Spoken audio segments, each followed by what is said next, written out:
You exist. That's already the problem. Not because existing is bad, exactly, but because everything else exists too.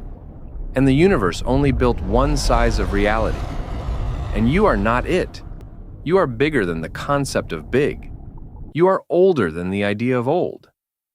You have tentacles where a face should be, and wings that can crack continental shelves just by unfolding. And right now, in this exact moment, every star within 3 galaxies just tilted slightly in your direction, because something in the fabric of space-time sensed you waking up and flinched. Welcome to existence as Cthulhu. Your body doesn't fit this universe. It never has. It never will. And the really horrifying part, the part that makes this a tragedy and not just a horror story, is that you know it. You weren't born on Earth, obviously.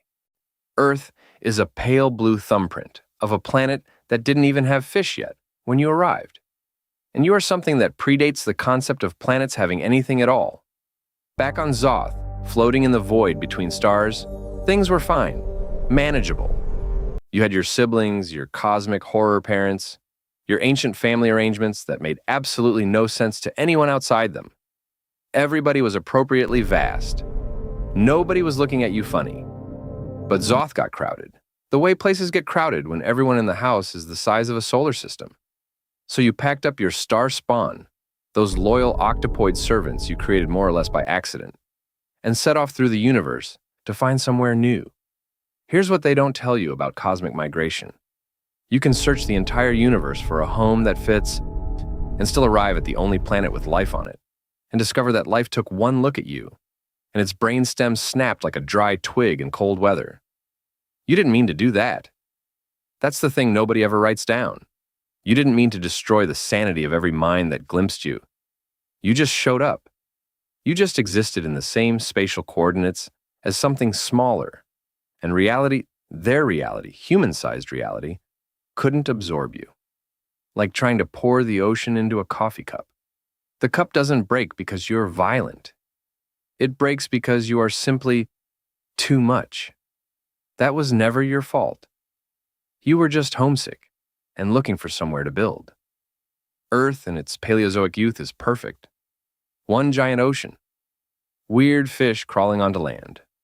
Nobody to bother you.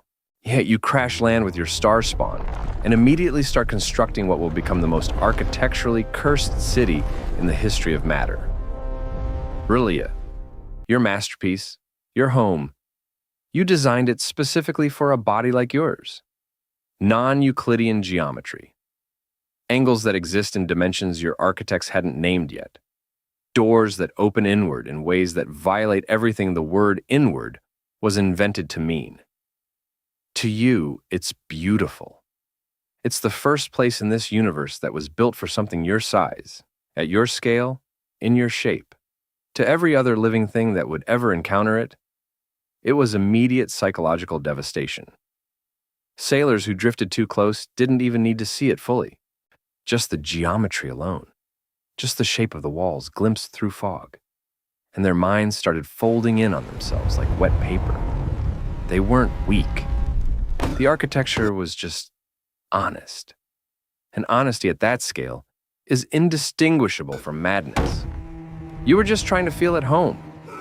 Then, the elder things showed up. Walking flower creatures with ancient technology and extremely strong opinions about who had been here first. And look, you could have handled this better.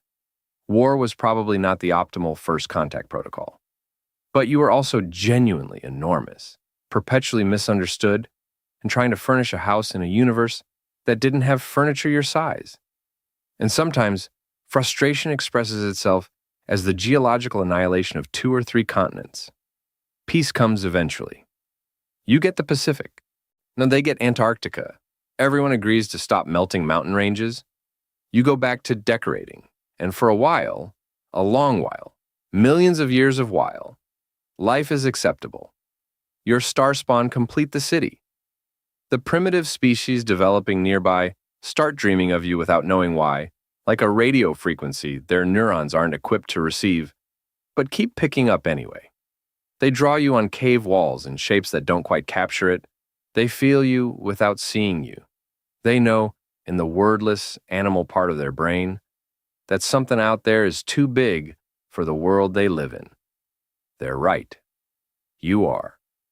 And then the ground moves. Not because of you, not because of anything you did. The tectonic plates, those slow, grinding, different slabs of rock that don't care about architecture or cosmic dignity or the most beautiful city in the southern hemisphere, just shift. The way they do, the way they've always done, the way that nothing you are with all your power, with all your psychic immensity, can stop them from doing. R'lyeh sinks. And here is where the tragedy of being Cthulhu becomes something genuinely devastating, rather than merely horrible. You can't die. You can't be killed. You can barely be inconvenienced by anything this universe throws at you, and the universe still manages to trap you. Your own preservation spells, the ones you set up for emergencies, lock you into a half-death state underwater. Not sleeping, not awake, not dead, not alive. Conscious enough to dream, helpless enough. That dreaming is all you can do. Imagine being fully, perpetually aware. Aware of yourself, aware of the passage of time, aware of every century grinding by above your stone ceiling, and being unable to do a single thing about any of it. No arms to reach out, no words to speak. Just the slow drift of geological time pressing down on you, while the world above goes through its entire recorded history without once being ready for you to return to it. That is not a prison built by an enemy. That is the universe simply being the wrong size for what you are. The dreams leak out. Of course they do. You're too large to be entirely contained by anything, including unconsciousness. Across the centuries, sensitive minds pick up the signal. Artists wake at 3 a.m, sketching things they've never seen. Some poets write verses about green darkness and geometries that hurt to look at. Sailors in the middle of featureless ocean start hearing sounds they can't describe and steer their ships toward nothing for reasons they cannot explain. None of them can hold the actual shape of you in their mind. They get impressions, fragments, a sense of scale that breaks something small and important behind their eyes. You're not doing this on purpose. You're just dreaming, the way anything dreams. The problem is that your dreams are bigger than the atmosphere. Your subconscious leaks through the ocean floor and the rock and the miles of salt water, and still arrives in the sleeping brain of a lighthouse keeper in Massachusetts, with enough force to end his career as a rational person. The cults form. They chant your name in the dark. Yeah, they say it wrong. They've always said it wrong, because the actual sound of your name requires vocal anatomy that nothing with lungs has ever possessed. But they mean well. Somewhere under the ocean, you appreciate the effort the way a cathedral appreciates the prayer of a mouse, fondly, disproportionately, across an incomprehensible distance. Then 1925 arrives. The stars are almost right. An earthquake shudders through the Pacific. R'lyeh breaks the surface for the first time in geological ages, and you claw your way out. You stand there, a mountain that moves, a green immensity with claws and wings, and a face full of writhing thought. You fill the horizon. You exist so loudly in three-dimensional space that 2 sailors die just from the visual, and you reach for the ship, and a boat rams into you, not a weapon, not a magic sword forged by a god, not some ancient prophecy made flesh. A boat, a regular boat, piloted by a terrified man who decided that, when faced with the oldest thing in the universe, he would simply drive his wooden vessel into its face and hope for the best. Your body explodes into a luminous cloud. Not from damage. Nothing that small can damage you, but from sheer offense at the audacity. You reform immediately. But the stars have already slipped. The window closes. R'lyeh sinks again, taking you with it. Back to the stone house. Back to the dreaming. Defeated not by power, but by timing. and a very brave man with absolutely no plan. Here's what the universe did with you, Cthulhu, the oldest, largest, most incomprehensibly vast thing to ever call this planet home. Now, the creature that predates the oxygen in the air, and the stone under the ocean, and the stars that the humans are still naming like they were the first to find them. You became a Halloween costume. You became a plush toy with googly eyes that sits on a child's desk. You became a meme about stress.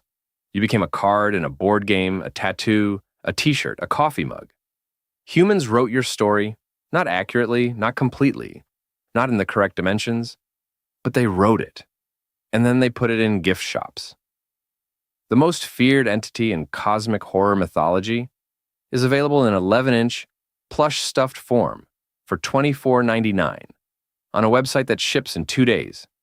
And down there in the dark, in the stone house at the bottom of the Pacific, you are still waiting, still dreaming, and still sending out signals that arrive in human minds as anxiety they can't explain, and art they can't fully control, and a persistent low-level sense that the universe is larger than it should be, and something in the deep water knows their name.